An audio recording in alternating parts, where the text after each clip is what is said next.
Hello everyone. In this tutorial, I will show you how I go about making my very popular craft show display puzzles.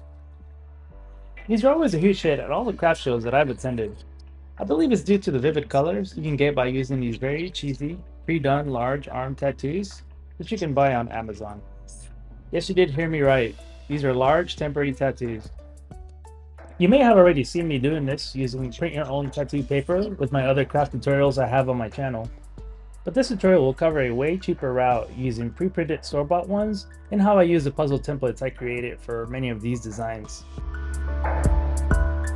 As you can see here, by simply searching for large arm temporary tattoos, thousands of designs will show up. I tend to stick to approximately 8 by 4 inch sizes since it's what sells best for me. You will find some manufacturers that sell them as a huge pack of many different sizes or just large ones.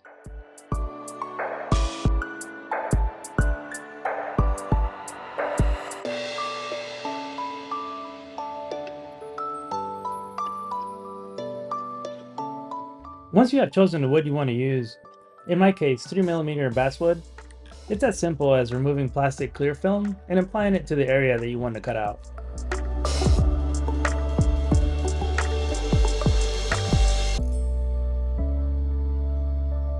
To release design, I simply apply water with a sponge or napkin. I would recommend not to rush this process as I've had some not fully stick in the past and they get ruined in the removal process. I also try not to use too much water, since in the past I've seen it get saturated with water to the point that I can see water bubbles on the outside. Yes, it can dry off, but it's extra work and time. I try to be patient with the removal. If I notice white paper not easily sliding off, I dab it a little bit more with water.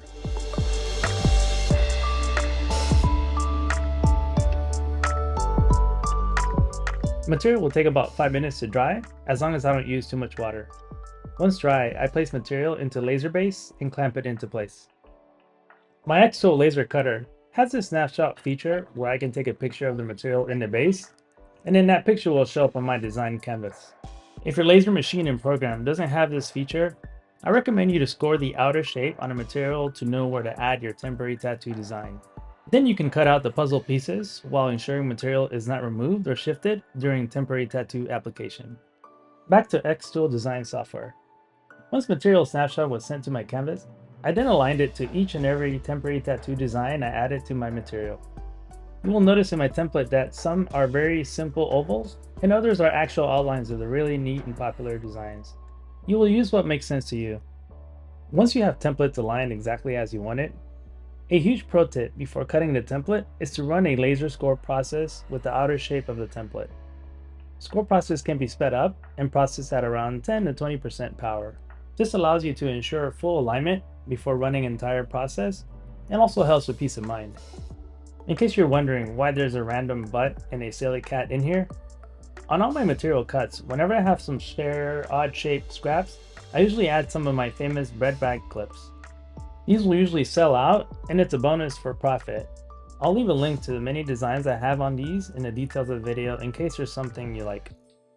Another helpful pro tip is when pulling out the puzzle, I use a regular sheet of paper and slide it under in place while not disturbing the design. If you're anything like me, you don't want to spend the extra time putting together hundreds of pieces and possibly mixing some in the removal process. I then cut out the main base of the puzzle holder, which we will use as a base to the outer ring or border of the puzzle. Once the base are cut, I use craft glue to assemble to border piece of the puzzle. Ensure it's perfectly aligned and that you remove any glue residue that can get in the way once you place the puzzle together. Once that's all done drying up, I then use the same regular sheet of paper to slide under the puzzle pieces and shift it all into place while ensuring it all aligns well and is ready for packaging. In the details of this video, I placed a link to the holders I'm using, which give it a nice and elegant look. Some of my customers like to display these while also knowing it can be a fun puzzle that they can find therapeutic while not being overwhelmed by many pieces. I hope you found this tutorial helpful and have great success in making these. Feel free to like, share, and subscribe if you found this entertaining or helpful. As always, thank you guys for watching.